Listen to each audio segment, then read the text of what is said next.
What is the difference between since and for? चलिए जानते हैं। सिंस एंड फॉर दोनों का सेम मतलब होता है, जो होता है तब से। अब सिंस हम यूज़ करते हैं किस लिए?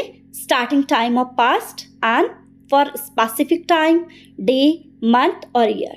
जब हम किसी स्टार्टिंग टाइम की बात करते हैं पास्ट में, वहाँ हम सिंस यूज़ करते हैं। अपार्ट फ्रॉम दैट, जब हम स्पेसिफिकली कोई टाइम मेंशन करें, चाहे 6 o'clock 7 o'clock या कोई डे मेंशन करें, मंडे, फ्राइडे, तो वहाँ पर हम सिंस यूज़ करते हैं। इसके अलावा whenever we use any months name like March, June, August, तो वहाँ पे भी हम सिंस का यूज़ करते हैं। और उसके साथ कोई ईयर है और वहाँ पर भी हम लोग सिंस यूज़ करते हैं। अगर ईयर को हम स्पेसिफिकली मेंशन कर रहे हैं, which year is that, it is 2012, 2015, तो वहाँ पर हम सिंस यूज़ करेंगे। For examples, I have been watching movie since 4 o'clock। अब यू कैन सी हियर कि 4 o'clock से पहले हमने सिंस यूज़ किया है। क्यों? यहाँ पर हमने स्पेसिफिकली टाइम को मेंशन किया है।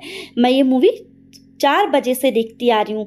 That is the starting point of the past, right? Starting time of the past, मतलब जब मूवी स्टार्ट हुई थी दैट वॉज 4 o'clock, तो वहाँ पर हमने सिंस यूज़ किया है। And after that, I haven't met my friend since Tuesday. मैं अपने फ्रेंड को ट्यूसडे से नहीं मिली हूँ, मतलब ट्यूसडे पहला दिन था, जिस दिन लास्ट डे था, जिस दिन मैं मिली थी अपने फ्रेंड को। एंड यहाँ पर मैंने स्पेसिफिकली डे मेंशन किया, डे का नेम मेंशन किया, तो यहाँ पर सिंस यूज़ होगा। और उसके बाद है I have been learning dance since October. मैं डांस कब से सीखती आ रही हूँ?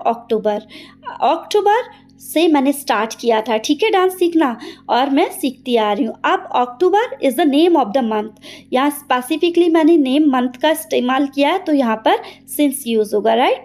And after that, I have been teaching English since 2013। अब मैंने यहाँ पर ईयर का नेम मेंशन किया, किस ईयर से मैं इंग्लिश पढ़ाती आ रही हूँ, दैट इज़ 2013, तो यहाँ पर मैं सिंस यूज़ करूँगी।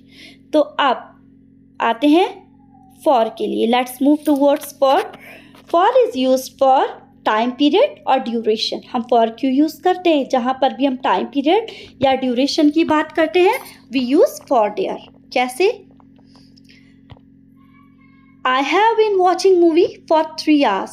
अब मैंने ये तो नहीं बताया मैंने कब से देखना स्टार्ट किया था, मैंने ये बताया कि कितने देर से मैं देख रही हूँ। 3 hours is the duration of that movie, right? कि जब से मैं मूवी देखती आ रही हूँ।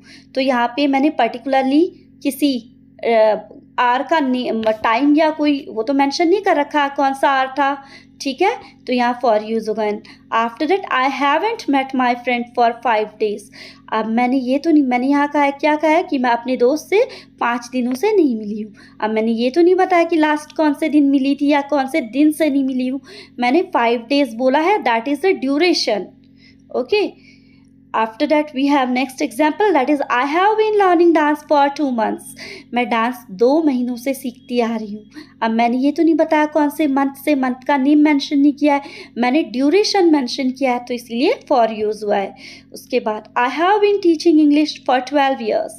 मैं इंग्लिश 12 साल से पढ़ा रही हूँ। मैंने ये तो नहीं बताया कौन से साल से पढ़ा रही हूँ, ये बताया कि कितना ड्यूरेशन मुझे पढ़ाते हुए हो गया, दैट इज़ 12 years, तो यहाँ पर मैंने फॉर यूज़ किया है। So that is the difference between the use of since and for. So we can use it properly and correctly now after going through this video, right? And I have given